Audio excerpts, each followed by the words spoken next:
అంటే చిన్నగా దూడడం ఉండదు కదా, ఇక్కడ ఉద్యోగం యువతలే. అవును సార్, అది వదిలేశాను. మానేసావా? అది కంప్లీట్గా మానేసాను సార్. ఇంకా నాకు ఇలా రెండిటి మీద నడిస్తే అవ్వదని అర్థమైంది సార్ నాకు. అసలు అప్పుడు ఆ టైంలో 2 స్టేజెస్. అవును సార్. ఒకటి మీ మదర్కి ఫాదర్కి ఒకటే ల్యాండ్ అమ్మించావు. అవును సార్. అదో గుండెపోటు.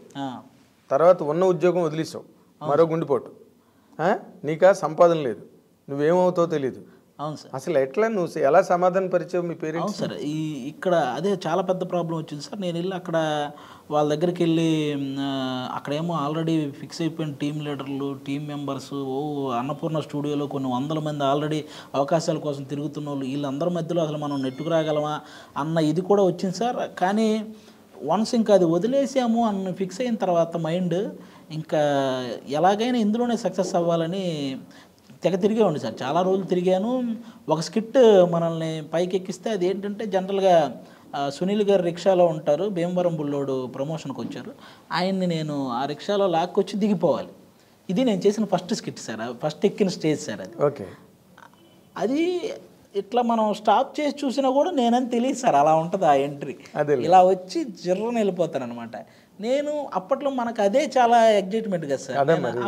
ఆ ఫోటోలు ఫేస్బుక్లో పెట్టి ఈరోజు జబర్దస్త్ చేశానని పెడితే అది చూసిన వాళ్ళందరూ ఎక్కడ మీ ఊడు అసలు కనపడలేదు, ఇంటి దగ్గర మా వాళ్ళతో ఎక్కడ మీ ఊడు అసలు కనపడలేదు, అలా ఏదో రిక్షాలాగా వెళ్ళాడు పనుల్లాగా, ఎందుకు ఈ బీటెక్ చదివి ఆడికి ఎవరికి వెళ్ళి అవన్నీ చేయడం, ఇవన్నీ వాళ్ళకి ఇంకా బాధ కలిగించేవి. వాళ్ళు నాకు ఫోన్ చేసి అరే నువ్వు చదివింది ఏంటి, నువ్వు చేసేది ఏంటి, ఎందుకు ఇవన్నీ అని వాళ్ళు బాధపడేవాళ్ళు. ఇంకా నేను కొన్ని ఆల్మోస్ట్ ఒక 3-4 months అసలు ఇంక వాళ్ళ ఫోన్లు కానీ ఇంటి దగ్గరికి ఫోన్ చేయడం కానీ ఇవేమీ చేయలేదు సార్. నేను అస్సలు వాళ్ళకి ఎవరికి ఫోన్ చేయలేదు. ఎందుకంటే నాకు వాళ్ళ మాటల బాధ అనిపించి నేను ఇది కూడా వదిలేసుకుంటానేమో అన్న ఇదితో సార్, ఏది కాకుండా అయిపోద్దేమో అన్న ఇదితో నేను అసలు ఫోన్లు లిఫ్ట్ చేయలేదు సార్. అప్పుడు మా చుట్టాలు హాస్టల్ ఉంటే అక్కడే ఉండేవాడిని సార్. వాళ్ళకి ఇంకా మనకి అప్పటికి హాస్టల్ ఫీజు కట్టడానికి కూడా లేదు, అందుకని చుట్టాలకు సంబంధించిన వాళ్ళు ఒక హాస్టల్ పెడితే అందులో ఉండేవాడిని సార్. అది కూడా ఒక లేడీస్ హాస్టల్ సార్. అది ఆ లేడీస్ హాస్టల్లో కింద రూమ్ ఒకటి ఖాళీగా ఉంటే అది నాకు ఇంక వాళ్ళ చుట్టాలు కింద రూమ్ ఒకటి ఖాళీగా ఉంటే కొన్ని రోజులు ఇంకా అక్కడే ఉండాల్సి వచ్చింది సార్. నాకు తప్పని పరిస్థితి. అదొక అగ్ని పరీక్ష మళ్ళీ. అవును సార్. లేడీస్ హాస్టల్లో కింద రూమ్లో ఉండడం అది నాకు చాలా సిగ్గుగా అనిపించేది సార్. ఎవరైనా వాళ్ళు కిందకి తినడానికి వస్తే నేనేంటి ఇక్కడ ఉన్నాను అని కొంచెం సిగ్గుగా అనిపించేది నాకు. ఇంకా వాళ్ళు ఎవరైనా ఆడపిల్లలు ఎవరైనా తినడానికి వచ్చిన ప్లేట్తో వాళ్ళు వస్తారు, మెస్లోకి వస్తారు కదా సార్. ఆ మెస్ పక్కన రూమ్ అనమాట నాది.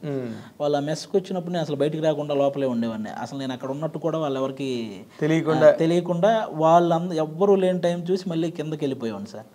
మళ్ళీ వాళ్ళందరూ వాళ్ళ మెస్ అయిపోయి వాళ్ళంతా రూములకి వెళ్ళి నైట్ వాళ్ళు అయిపోయిన తర్వాత మళ్ళీ రూమ్కి వచ్చేవాడిని సార్. ఇలా ఉండేది చాలా రోజులు. ఇంక చిన్నగా నేను ఇక్కడ ఓన్లీ ఆర్టిస్ట్గా ట్రై చేస్తే పని అవ్వదు అని అర్థమైంది సార్ నాకు.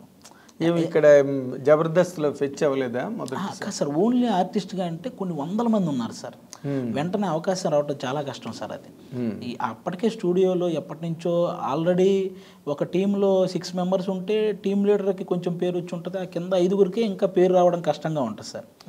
అలాంటి సిచ్యువేషన్లో ఇంకా కొన్ని వందల మంది అక్కడ ట్రై చేస్తూ ఉన్నారు సార్. ఆ కింద 5గురికి పేరు రాకుండా ఇంకొకరు లోపలికి వెళ్ళాలంటే చాలా కష్టం. ముందు వాళ్ళకే రావాలి, ఇంకొకటి దూరాలంటే.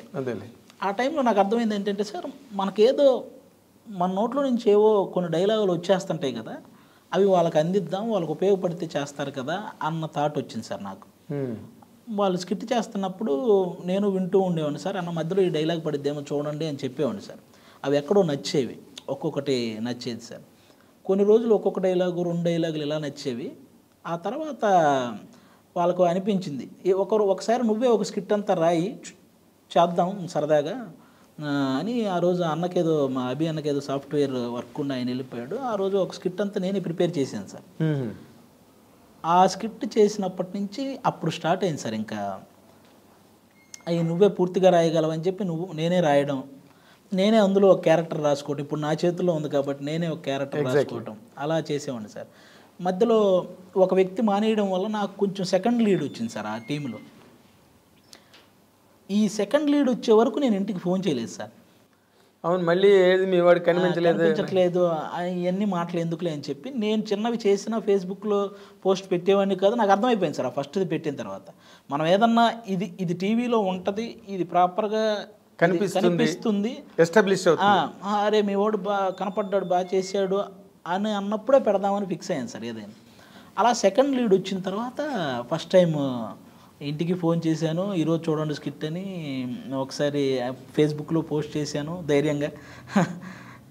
ఆ తర్వాత అక్కడి నుంచి స్టార్ట్ అయింది సార్. కొంచెం ఆ సెకండ్ లీడ్లో నా కొంచెం మంచి డైలాగులు పడ్డం, నాగబాబు గారు, రోజా గారు మెచ్చుకోవడం, ఎక్కడో నితిన్ భరత్ అని ఇద్దరు డైరెక్టర్లు వాళ్ళు కూడా నన్ను బాగా ఎంకరేజ్ చేయడం, వీటన్నింటి మధ్యలో నుంచి నాకు అప్పుడు టీమ్ లీడర్ ఇది వచ్చింది సార్. అది ఇతను ఎవరో ఈ టీంలో సెకండ్కి బాగా చేస్తున్నాడు, ఇతను టీమ్ లీడర్ చేస్తే ఇంకా బాగుంటుందేమో స్కిట్ అని చెప్పి నాకు టీమ్ లీడర్ ఇచ్చారు. ఇది ఎన్నాళ్ళు పెట్టింది? అది ఆల్మోస్ట్ ఖచ్చితంగా 1 year పైన పట్టింది సార్. బా, మరి మధ్యలో మరి మెయింటెనెన్స్లు, ఈ లేడీస్ హాస్టల్ ఇలా నడుస్తూనే ఉన్నాయా? అభి అన్న టీంలో సెకండ్ లీడ్ వచ్చిన తర్వాత నాకు కొంచెం పేమెంట్ రావటం స్టార్ట్ అయింది సార్. కొంచెం నేను అప్పుడు మెన్స్ హాస్టల్కి వెళ్ళాను.